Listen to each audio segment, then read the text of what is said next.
Well,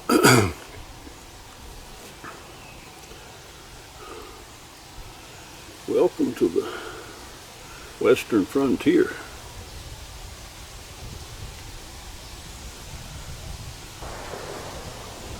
More accurately, this was the western frontier in the middle 1700s. On the farm located here was frontier in western Virginia, southwest tip of Virginia. And the farm sits just a half a mile off a part of the Wilderness Road that Daniel Boone, is famous for. The great wagon road comes down from Pennsylvania all the way across Virginia and comes right through here, right on the Tennessee border. And settlers followed that, kind of, you might say, settling or migrating down here, and finally you get into this area, then eventually on out through Cumberland Gap into Kentucky. But I decided to do something a little different today than what I've been doing. I've been doing a lot of fishing and a lot of load developing for Kibler Woodsrunner rifle here, and a lot of load development for my old Tennessee 4-boy with the new Go X powder and Swiss powder. So I've been doing a lot of load development, and I generally just don't tend to let well enough alone. I try to get the best accuracy that I can get out of any rifle, let locking off. So I am doing a lot of load development, and it's going to continue to do a lot of load development, and of course a lot of fishing. But today I decided to take a little break from what I've been normally doing. And I'm going to do what I really, one of the things I really do enjoy doing. That's a woods walk and shoot. Just walk around the woods and plinking and what have you. And when I came out here to the woods today, and I decided I'm going to take this rifle, a rifle that was developed pretty much in this part of the country. It was developed in Virginia and in the middle 1700s. And it was the Woodsrunner by Kibler is a copy of a particular rifle. But many rifles in the area were similar to this. They were made, they're slim and trim and lightweight, but of big caliber. And big caliber being this 50 caliber. And a nice, light, trim, slim, easy to carry gun. So anybody could afford one could have a really nice, lightweight rifle to carry around. And it was a rifle that was made for doing a lot of walking, a lot of movement, a lot of around the woods. That's where it got its nickname Woodsrunner. That's what it's designed for. Good lightweight rifle, good lightweight accurate rifle that you can carry through the woods. So when I get thinking about that, I get thinking about when this was frontier. This was a wild country. Wild country. It was beautiful then, still beautiful now. But back when this was frontier, it could be a dangerous place to be. There were no real permanent big Indian villages or towns really close by this immediate area right here. This was hunting grounds. It was a hunting grounds for both the Cherokee and the Shawnee Indians. And the Cherokee pretty much to the south of here, and they would come up on Buffalo Traces, Buffalo Pass, and the general area, one trail come up was not known for being named called the Warrior's Path. The Warrior's Path came up through here bringing the Cherokee from the south and on over and going on over into Kentucky. And so the Cherokee would come up from the south to their hunting grounds, and the Shawnee would come down from the north over in, toward the Ohio country. And Kentucky, just over the ridge here, Kentucky, was that was prime hunting grounds as long as for both the Shawnee and Cherokee, as well as this area right here. So when I get to thinking about what that was like for the first Europeans to make their way into this country, it had to be something. It had to really be something.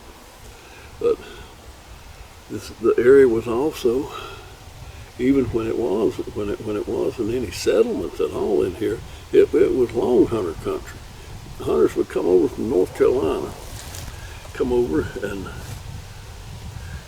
hunt for what was the prime cash crop back in. That was white-tailed deerskin. That was when buckskin was in vogue and popular in Europe and everywhere else, and you could come over and hunt white-tailed deer and make a living at it. And that's what long hunters did. Of course, there was also buffalo and elk, but the prime target was whitetails. But during the days when this was long hunter country, and when this was literally the frontier where settlement was concerned, it was still a dangerous place. And during the height of the French and Indian War, this was the western frontier. And in my hometown, which Bristol started out as Fort Shelby. Fort Shelby, as far as a frontier fort goes, was a large fort. There's no record of it ever being attacked by anybody, Indian or otherwise. It was a pretty good sized fort, and it afforded a degree of comfort and shelter to the settlers in this general vicinity. That was just about 12 miles to the east of where I'm sitting right now. And about 70 miles to the west was Martin Station. And that was the last outpost of any sort of civilization before you hit the Cumberland Gap and over into Kentucky. So this area is full of frontier and Civil War history. And I must admit, I love these mountains. I like studying the history of it. But if you were a long hunter in this part of the country, or if you were a frontiersman, a settler, a frontiersman, during this time of year, when you did a lot of your hunting for your winter supply of meat. Now, it's hot out here today, but the hunters would do a lot of their hunting now to lay in a winter supply of meat. So what you could get with your rifle, or your muzzleloader, or your musket, whatever you're using, that meat and salt was extremely important. You had to have a meat supply and a good supply of salt to preserve it with. So salt was of prime importance around here. And just a few miles to the north of here is a little community called Saltville. And it's named that because of the salt mines there. And that was one of the places the salt was gathered on the frontier days. But anywhere there was a salt lick, that was of extreme importance. And Kentucky had an extraordinary number of salt licks. And so it had the game that it had, the buffalo and everything else. One of the prime things was salt. But regardless, whether you be an Indian trying to lay in your winter supply of meat, whether you're a frontiersman, or whether you were a long hunter coming in here. Hunting in this part of the country was an important thing. This was hunting ground for whites and the Shawnee and Cherokee. And during the French and Indian War, a lot of the Cherokee aligned themselves with the British, and a lot of the Shawnee aligned themselves with the French.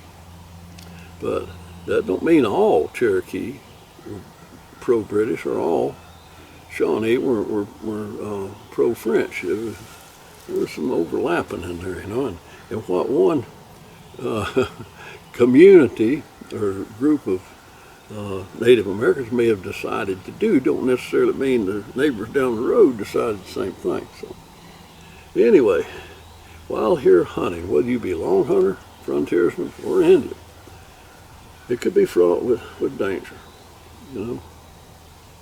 So you always had to keep that in mind. But you had to do a little shooting too, you know, to draw attention to yourself. So thinking about what it was like back then,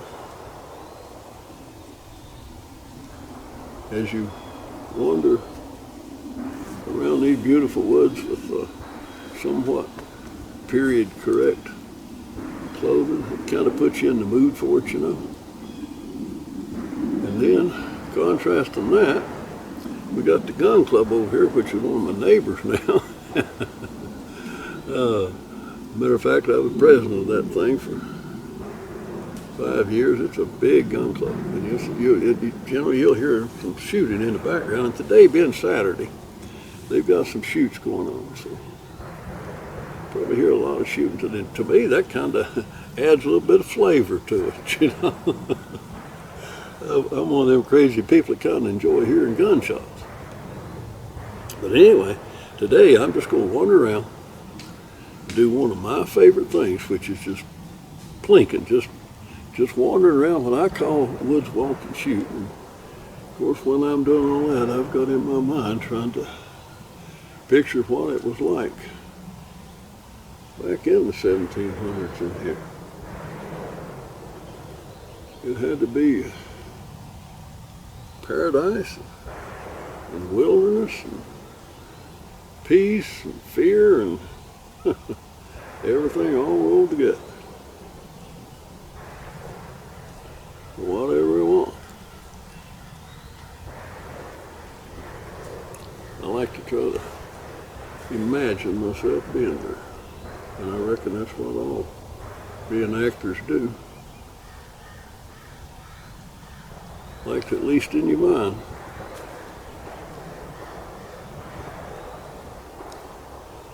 try to put yourself in the position of the frontiersman. Of course, none of us can really do that. Like, I'm out here today and I've got everything from moccasins right on up, you know, and tracing around in here and trying my dead level best to kind of enjoy what it might have been like back then in the 1700s. But anytime I take a notion, I can just quick go right back down here at the house where I got central heat and air conditioning. And, you know, if you need a doctor or something, it's just down the road. And if you need groceries, you can go out to the grocery store and get it, you know.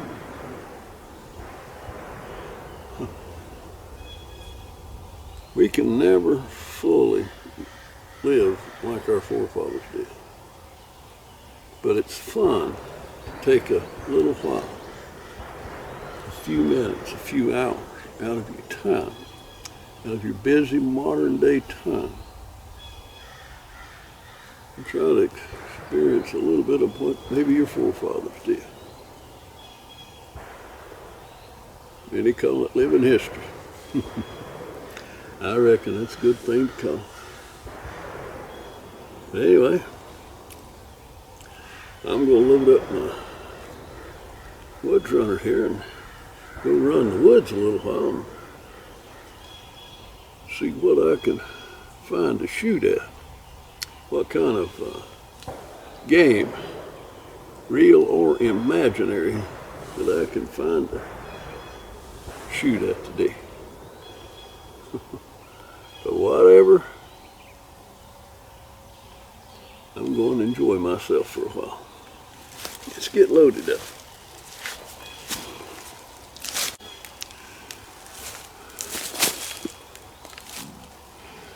Hope there's no hostiles about the area, because I'm fixing to draw a little attention myself by doing a little shooting here.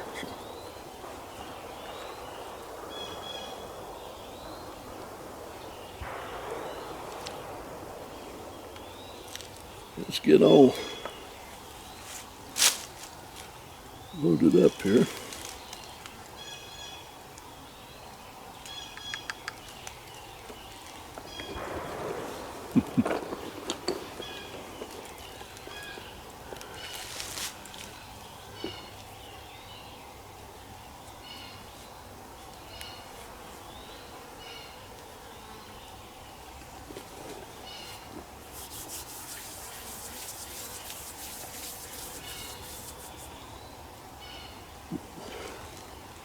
Hold on, wadded up here.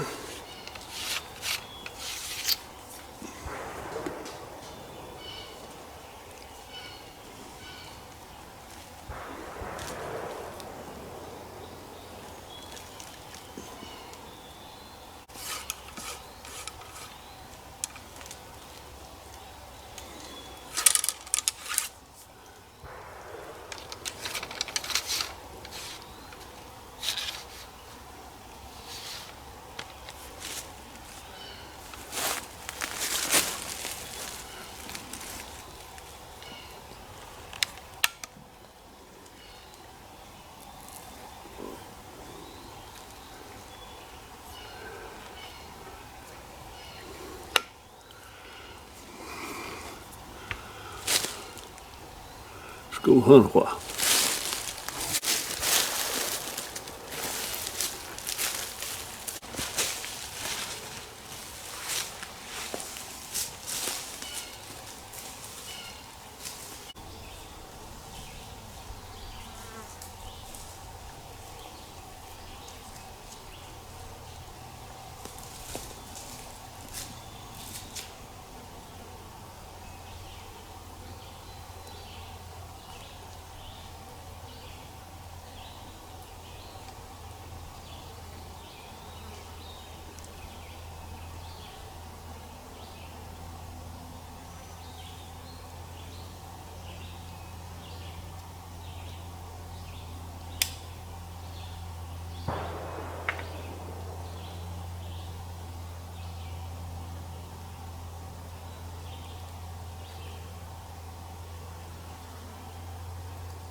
You know, one of the better things that we frontiersmen here on the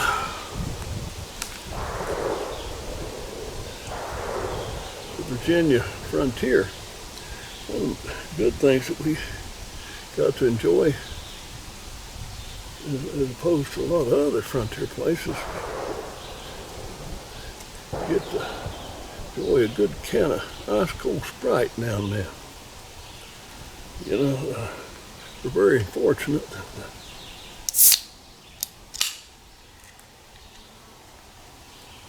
Sprite Springs is just down the Warrior Path here a little ways. So, we're real blessed with having Sprite Springs that close.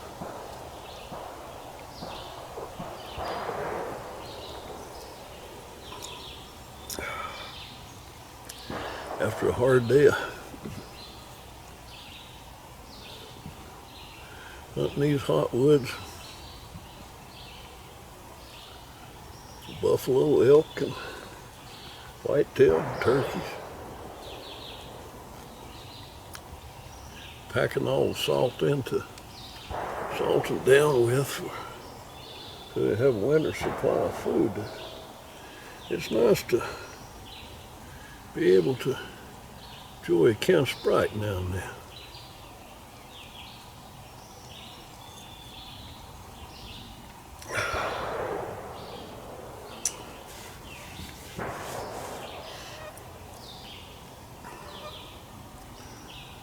I'm liable to have to call for help to help me get out all the critters that I've got so far today. I think I'll wait a while to rack up a few more before I send out and call for help. Besides that, they might want part of my Sprite. That ain't gonna happen.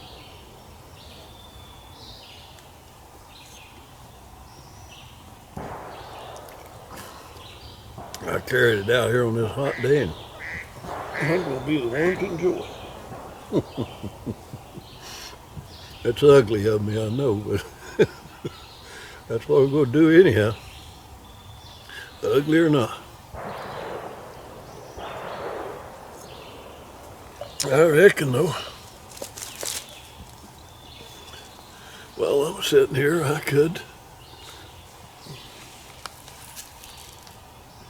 be getting me another load ready in case a buffalo or kind of a hostile was to come by. Probably not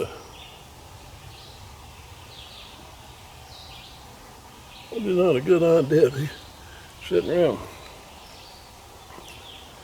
drinking Sprite with an empty rifle. That wouldn't be the smartest thing you ever did.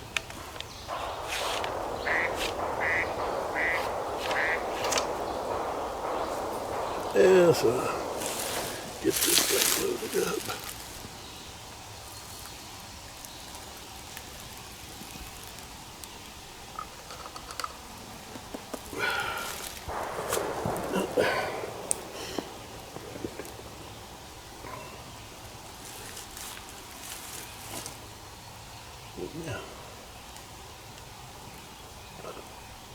A little water toe.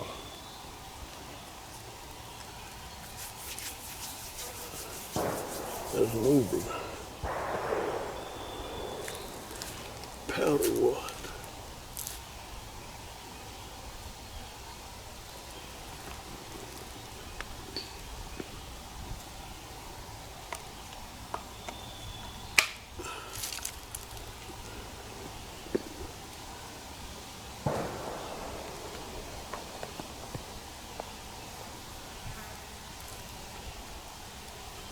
Next comes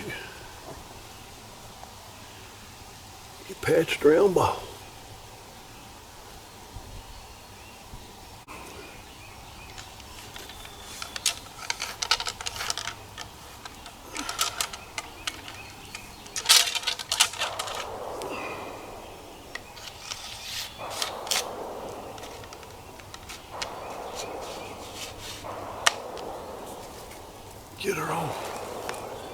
crawling up here now.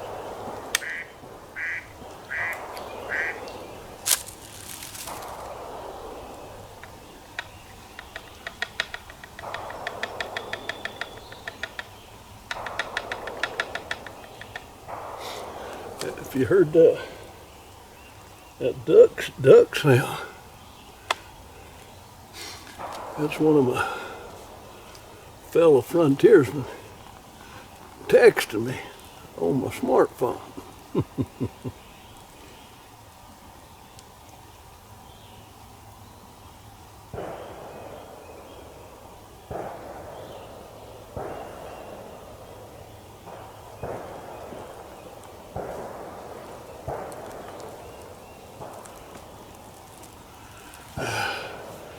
Guy telling me how good a fishing trip he's having today. I give up the lakes on Saturday.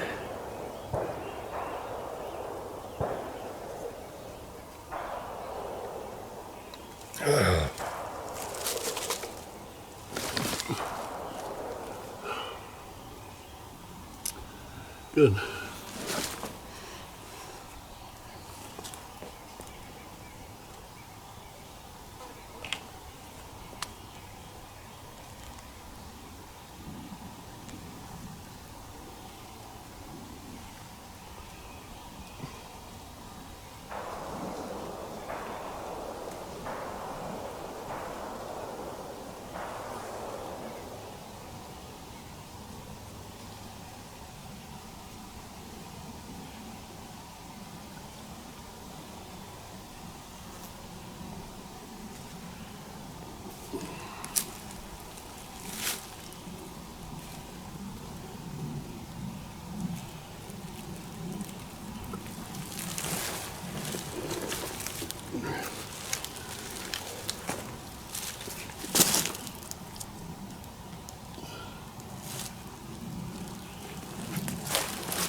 One thing we know for sure there,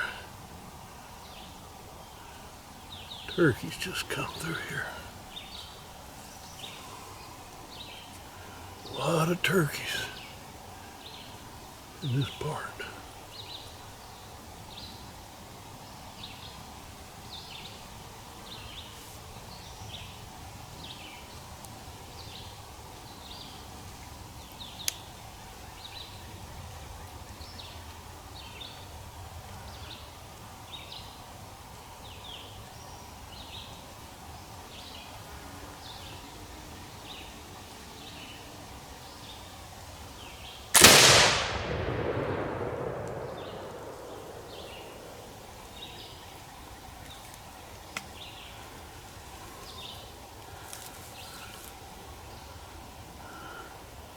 Turkey.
in this park.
Well, I've had a lot of fun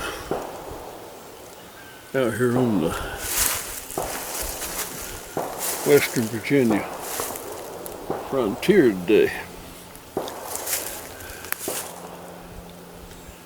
But I got a nephew, his daughter,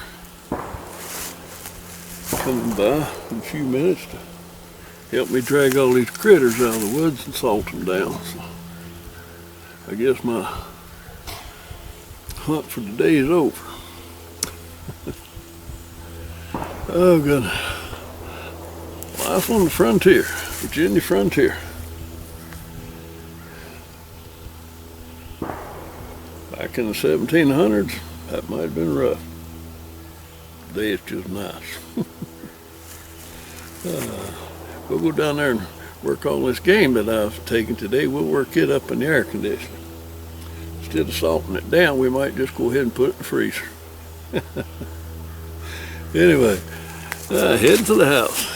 Talk soon.